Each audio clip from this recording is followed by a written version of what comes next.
Funny story. The secret recipe. Samantha was an excellent cook. She was famous for her delicious homemade cakes.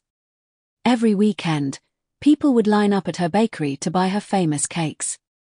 One day, her best friend, Lucy, visited her and said, "Samantha, I've always wondered. What's your secret recipe for those amazing cakes?"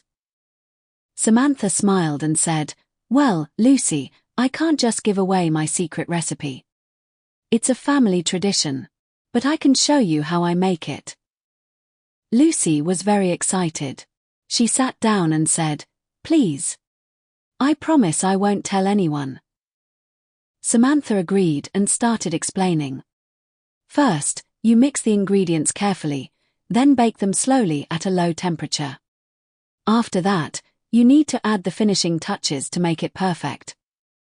Lucy listened carefully, wrote down everything, and said, "That's it? It sounds so simple." Samantha smiled again and said, "Yes, it's simple, but the most important part is the love you put into it. That's what makes the cake taste so special." Lucy laughed and said, "So, the secret is love?" Samantha winked and replied, "Yes, but don't tell anyone. It's still a secret."